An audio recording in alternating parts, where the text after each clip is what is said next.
adalah suara alam yang mengajak kita secara tidak langsung melalui bencana dan musibah agar kita kembali kepada sifat itu, sifat yang dimiliki kedua orang.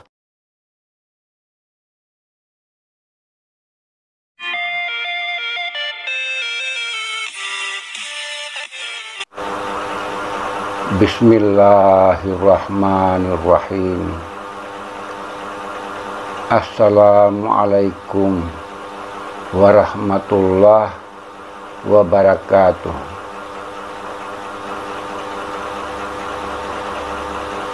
Salam sejahtera bagi seluruh alam. Semoga kita semua sehat selalu dan dalam lindungan Allah, Tuhan yang Maha Kuasa. Di kesempatan kali ini saya akan membahas tentang Satrio Piningit.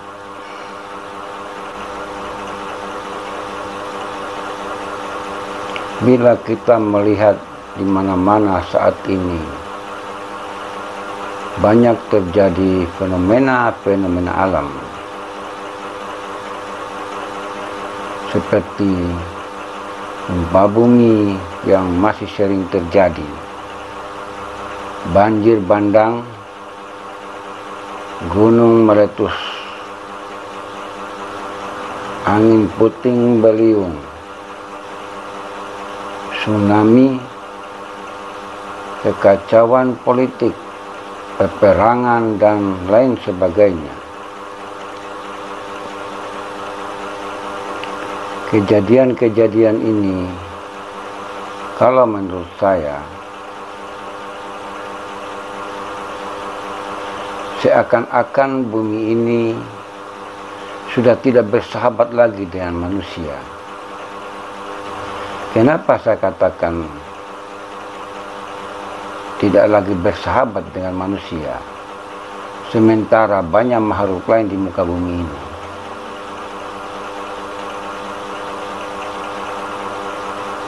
Karena manusia, menurut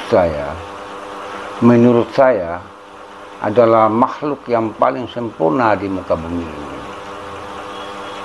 Dialah makhluk yang paling utama, yang memiliki kesempurnaan akal budi yang tidak dimiliki oleh makhluk lain di permukaan bumi ini. Olehnya itu, saudara, bagi saya, kejadian yang terjadi seperti bencana dan musibah yang terjadi di berbagai tempat itu, bagi saya ini adalah pertanda bahwa alam semesta sedang mengalami masalah. Kalau menurut pendapat saya, masalahnya seperti apa? Menurut pemikiran dan imajinasi saya, manusia ini berasal dari 4 unsur alam, seperti tanah, air, angin, dan api. Sedangkan unsur-unsur ini adalah unsur-unsur alam, di mana alam ini terbentuk dari 4 anasir ini. Sehingga 4 anasir yang ada di alam semesta ini dengan apa yang ada di diri manusia terjadi hubungan yang barangkali, kalau menurut saya, manusia sudah tidak lagi mengikuti hukum-hukum alam yang berlaku di alam semesta ini. Seperti matahari misalnya, dengan sinarnya, dengan cahayanya yang menyinari bumi, maka lahirlah yang namanya kehidupan. Dengan tanpa memandang apa yang ada di dalamnya. Semua itu tidak dibeda-bedakan. Maksudnya apa? Di alam semesta ini bukan hanya manusia, namun di alam semesta ini ada makhluk-makhluk yang sifatnya merusak. Juga ada yang baik. Namun bagi matahari, dengan keikhlasannya mengikuti hukum alam yang menjadi kehendak Allah, Tuhan semesta alam, sehingga dari sinarnya yang diberikan kepada semua yang ada di alam semesta ini, baik yang bernyawa maupun yang tidak, semua yang dilakukan oleh matahari itu dengan ikhlas, dengan tanpa meminta imbalan apapun kepada apa yang disinarinya. Dari sini kita manusia, kalau menurut saya, diibaratkan matahari sebagai makhluk yang sempurna di muka bumi ini, sehingga manusia dikatakan sebagai khalifah atau pemimpin yang bisa mengelola alam ini. Seperti yang saya katakan tadi, saya ibaratkan sebagaimana matahari menyinari semua apa yang ada di alam semesta ini, terutama di muka bumi, dengan tanpa mengharapkan apapun dari apa yang disinarinya.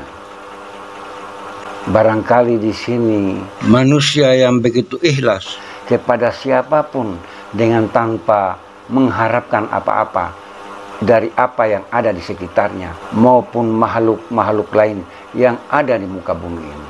Ini yang akhir-akhir ini bagi saya sudah tidak bisa lagi kita lakukan.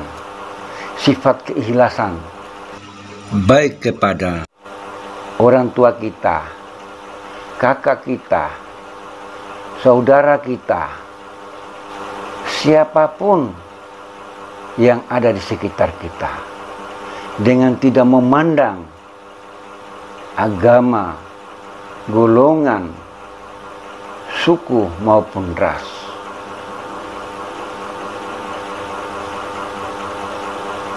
Ini yang terjadi, kita tidak lagi melakukan itu. Selama ini kita selalu membeda-bedakan. Jadi saudaraku, barangkali sifat-sifat ini hanya ada pada diri satu peningin yang bisa melakukannya. Sebagaimana matahari yang menyinari bumi dengan tidak mengharap imbalan apapun, tidak mengharap apa-apa daripada apa yang ada di bumi dan di alam semesta ini.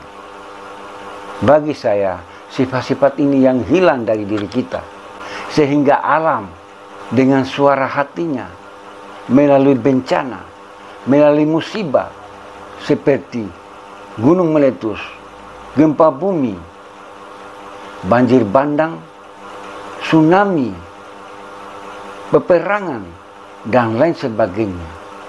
Bagi saya secara pribadi, ini adalah suara alam. Melalui kejadian-kejadian ini, barangkali kita harus mengintrospeksi diri, agar kita harus kembali sadar dengan keadaan yang terjadi ini. Alam semesta ini dengan diri kita, tubuh kita ini, saling kebergantungan. Karena ada hubungan. Bila alam semesta memiliki 4 unsur alam, bila alam semesta ini terbentuk atau memiliki 4 unsur yang namanya tanah, air, angin, dan api, begitu pula di diri manusia. Unsur-unsur ini pun menjadi bahan dasar sehingga terbentuknya diri kita ini.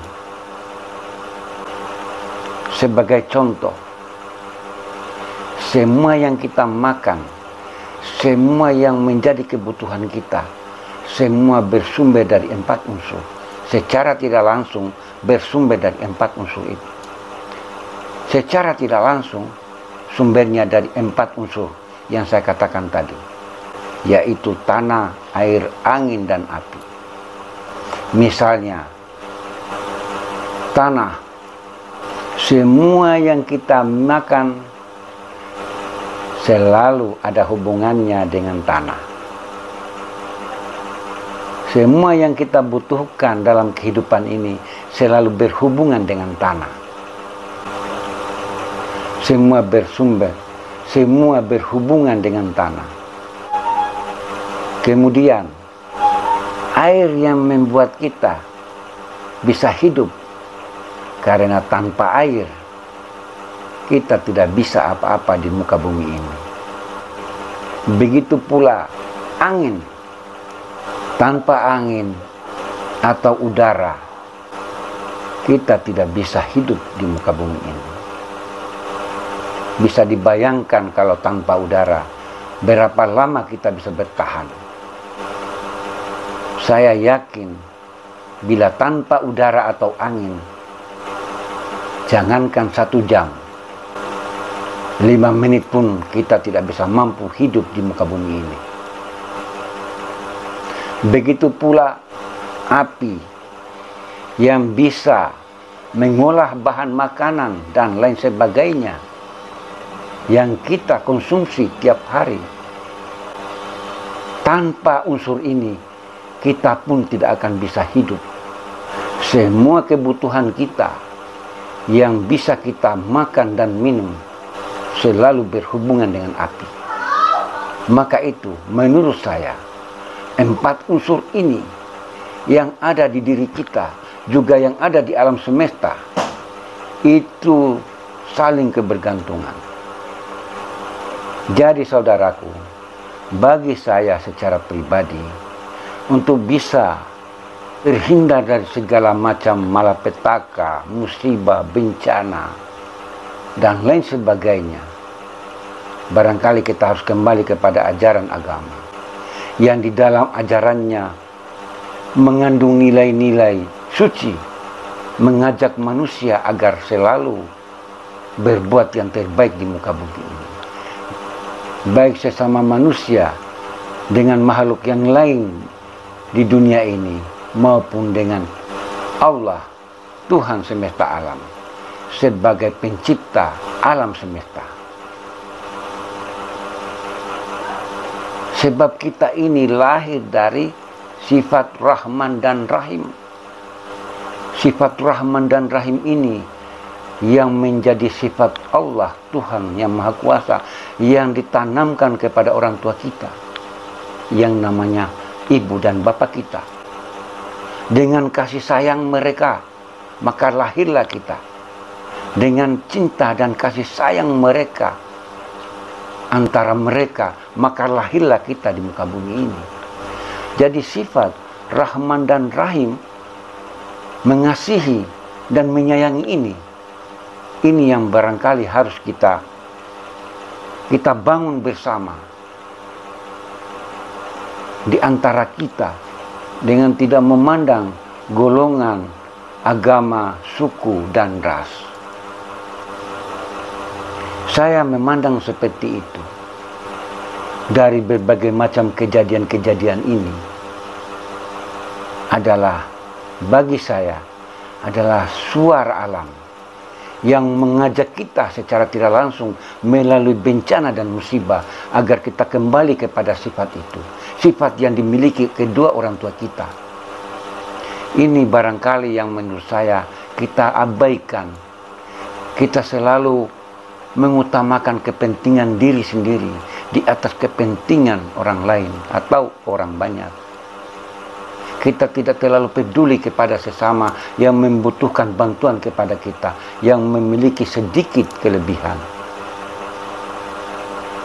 Ini yang barangkali menurut saya kita sudah mengabaikan itu, sehingga alam ini dengan bencana dan musibahnya itu, bagi saya sekali lagi adalah suara hati dari alam semesta.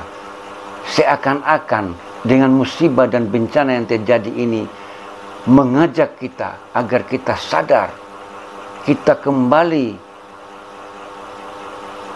berintrospeksi diri masing-masing, agar kita kembali kepada sifat yang awal, sebagaimana sifat orang tua kita yang mengandung, yang melahirkan kita, yang merawat kita sampai kita besar, sampai kita menjadi manusia. Jadi saudaraku, barangkali menurut saya sifat-sifat ini mungkin saat ini kita belum bisa melakukannya.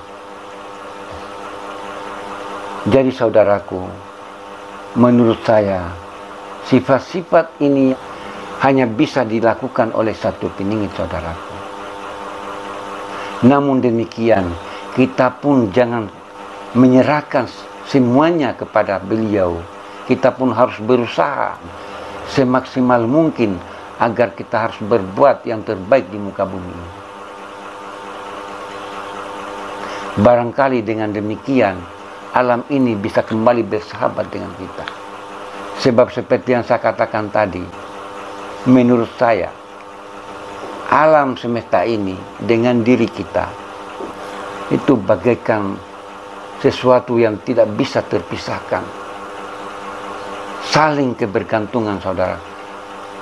Saling kebergantungan, saudaraku, antara alam semesta dengan diri kita, dengan dasar seperti apa yang saya katakan tadi. Kiranya apa yang saya sampaikan bisa diambil manfaat dari pembahasan ini. Mudah-mudahan kita diberi kesehatan, kita diberi keselamatan, kita dimudahkan dari segala urusan, dijauhkan dari segala macam mara bahaya. Demikian yang saya sampaikan. Bila bermanfaat, disimpan, dan bila tidak, lupakan. Karena kebenaran yang hakiki itu hanya milik Allah, Tuhan yang Maha Kuasa semata. Sekian. Wassalamualaikum warahmatullahi wabarakatuh.